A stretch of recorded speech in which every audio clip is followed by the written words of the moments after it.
Iran যুক্তরাষ্ট্র আজকেও ভয়ঙ্কর হামলা, পাল্টা হামলা করেছে একে অপরকে। আপনারা জানেন ৩-৪ দিন আগে বন্দর আব্বাস, ইরানের বন্দর আব্বাসের কাছে গুরুত্বপূর্ণ স্থাপনায় বিনা উস্কানিতে অতর্কিতভাবে হামলা করেছে যুক্তরাষ্ট্র।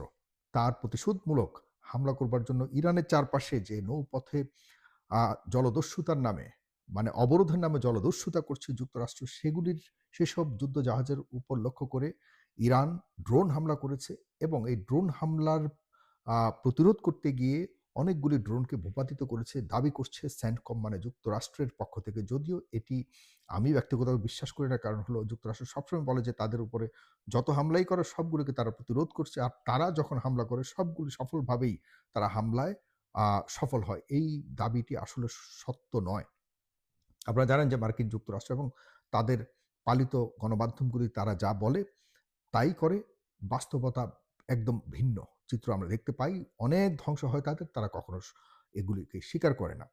যাই হোক, আজকে যুক্তরাষ্ট্র আবারও আ গরুক এবং আ ইরানের গুরুত্বপূর্ণ আরেকটি জায়গা যেটি হলো কাশেম নামক স্থানে, যেখানে রাডার ব্যবস্থাপনা খুবই দক্ষিণাঞ্চল, ইরানের দক্ষিণাঞ্চলে রাডার ব্যবস্থাপনা, যে রাডার থেকে যু ইরান তাদের ওই অঞ্চলের যত যুদ্ধ লক্ষ্যবস্তুকে নির্ধারণ করে রাডারগুলির মাধ্যমে নির্ধারণ করে, সেই জায়গাকে লক্ষ্যবস্তু করে যুক্তরাষ্ট্র হামলা চালিয়েছে।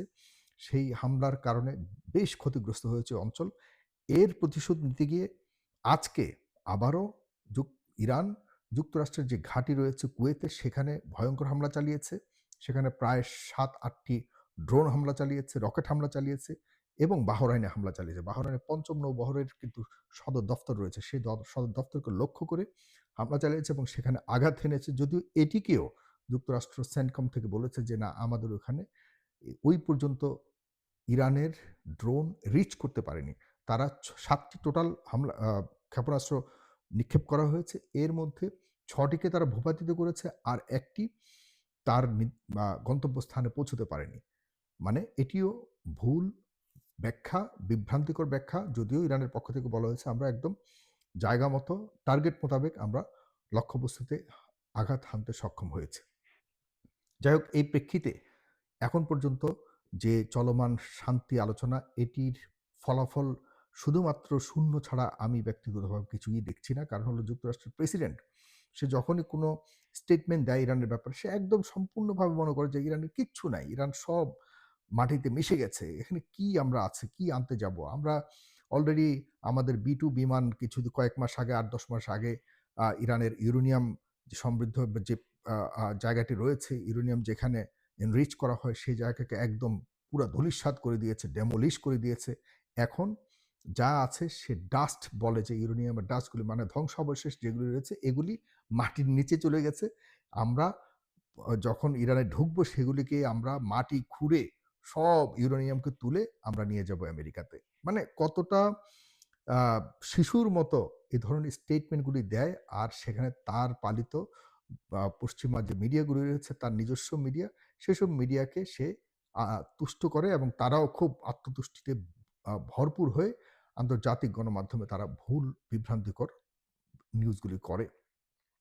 এর পরিপ্রেক্ষিতে আমি আপনাদেরকে বলছি, আজকে ৫ জুন ২০২৬, আজকে সর্বশেষ পরিস্থিতি সম্পর্কে আপনাদেরকে আমি অবগত করছি।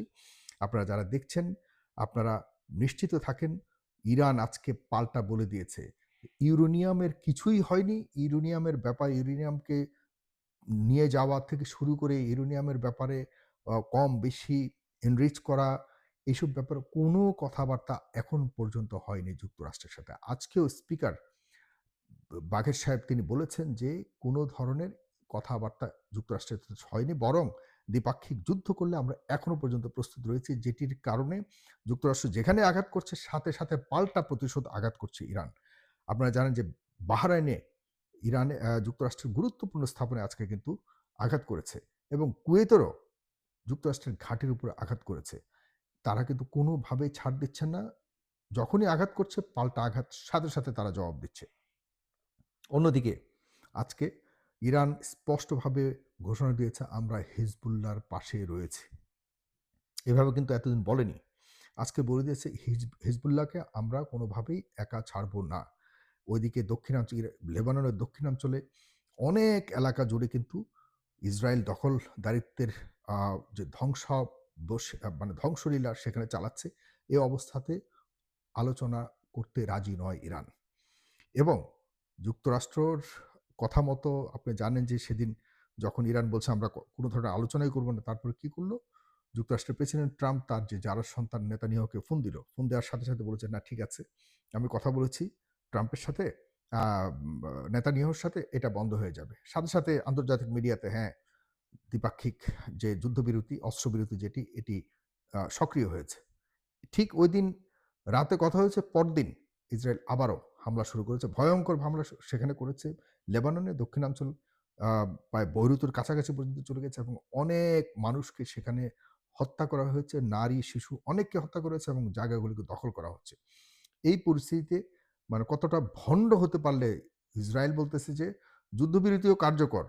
কিন্তু আমরা আমাদের সেনা সরাবো না, আমাদের আক্রমণ চলতেই থাকবে। এটা কি ধরনের যুদ্ধবিরতি? এটা কি ধরনের শর্ত যে শুধুমাত্র ইসরায়েলের জন্য যুদ্ধবিরতি হবে না। লেবাননের যুদ্ধ মানে হেজবুল্লাহর জন্য যুদ্ধবিরতি হবে। কিন্তু ইসরায়েলের জন্য যুদ্ধবিরতি হবে না। ইসরায়েল আক্রমণ চালিয়ে যাবে। কিন্তু লেবানন বা হেজবুল্লাহ আক্রমণ করতে পারবে না। এমন ধরনের জাউরামি চলতেছে। মানে নির্লজ্জ বেহায়াপনা চলতেছে, যেটি আসলে এই সময়ে এসে আমরা অবাক হয়ে যাচ্ছি। আমাদের এই সোশ্যাল মিডিয়া একবিংশ শতাব্দীর এই সময়ে যখন সবকিছুই আমাদের হাতের কাছে, আমরা সব খবর পাচ্ছি, তখন বুঝতে পারছি আসলে পশ্চিমারা কতটা ভণ্ডামি করেছে বিগত ১ম বিশ্বযুদ্ধ, ২য় বিশ্বযুদ্ধ, এগুলির মধ্যে কতটা বিভ্রান্তিকর মিথ্যা নিউজ আমাদেরকে খাইয়েছে। আর আমরাও এগুলি দেখে, দেখে শুনে, শুনে আমাদের এই যে বে বেশি দিন আগের সেই যুদ্ধগুলি, ইরাক যুদ্ধ, সেই তারপরে আপনার লিবিয়া যুদ্ধ, এগুলির মধ্যে তো আমরা এত বেশি খবর পেতাম না। আমাদেরকে যা দিত পশ্চিমা মিডিয়া সেগুলি বিশ্বাস করে, করে আমরা সেই লাদেন থেকে শুরু করে বহু মানুষকে, আফগানিস্তানের যুদ্ধ, এগুলিকে আমরা আসলে ভুল বুঝে, বুঝে এসব দেশকে আমরা মনে করেছি না তারাই আসলে অপরাধী। তারাই আসলে আ ব ব ধ্বংসগুলি করেছে বলেই যুক্তরাষ্ট্র গণতন্ত্র আর ন্যায় প্রতিষ্ঠা করবার জন্য এসব দেশের উপর হামলা করেছে এবং এসব দেশকে ধ্বংস করেছে।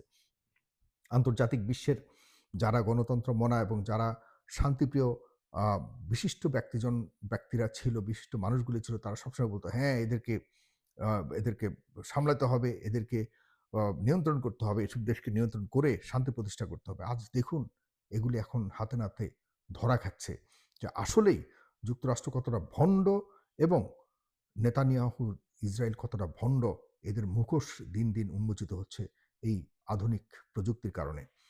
এখন যা হচ্ছে যে ইরান বলে দিয়েছে আমরা কোনোভাবেই যুক্তরাষ্ট্রের এই শান্তি আলোচনা অশান্তির মধ্যে আমরা করতে পারবো না।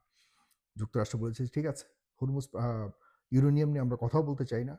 এমনি যখন আমরা করব ইরানে, যখন আমরা ঢুকবো সেখানে গিয়ে অবস্থান করব তখন আমরা নিজেদের মতো করে এগুলো তুলে নিয়ে আসবো।" মানে মামা বাড়ির আবদার, যেটি কখনোই সম্ভব না। ইরান চাচ্ছেই যুদ্ধ। ইরানের অবস্থান, সর্বশেষ অবস্থান, আমরা যুদ্ধ করতে চাই। এই অবস্থাতে যুক্তরাষ্ট্র এখনো যেতে চাচ্ছে না, যে এত সাহস পাচ্ছে না যুক্তরাষ্ট্র। এখন যা হতে পারে তা হলো যে যুক্তরাষ্ট্র সামনে তাদের ২ টি দেশেরই মধ্যবর্তী নির্বাচন।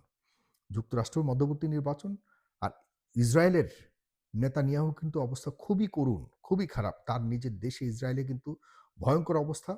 যদি সে লেবাননের যুদ্ধবিরতি কার্যকর করে যদি ফিরে যায়, তাহলে নিশ্চিতভাবে তার মানে অধঃপতন, এটা কেউ ঠেকাতে পারবে না। কারণ লেবানন এবং গাজা থেকে মানে প্যালেস্টাইন থেকে সে শূন্য হাতে ফিরতে হবে। যে কারণে সে এভাবে কোনো রকম এই হামলাগুলিকে চালিয়ে, চালিয়ে তার যে আ বা 2nd টার্ম মিড টার্ম ইলেকশনটি আছে, এটিকে সে পার পেতে চায়। যে কারণে আমার কাছে মনে হচ্ছে আপাতত এখনো যুদ্ধ বন্ধ হবার কোনো সুযোগ নাই। কারণ এই ২ টি দেশের ২ টি নেতা, এই যে মানে মাথামোটা ২ নেতার এই যুদ্ধগুলির পেছনে শুধুমাত্র রাজনৈতিক ব্যক্তিগত লাভ আর তাদের দেশে যে জায়নিজম প্রতিষ্ঠার দুঃস্বপ্ন, সেগুলির ছাড়া আর কোনো কিছুই না।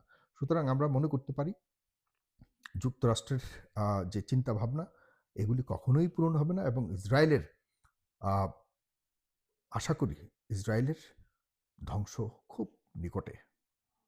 ভালো থাকবেন সবাই। সালাম।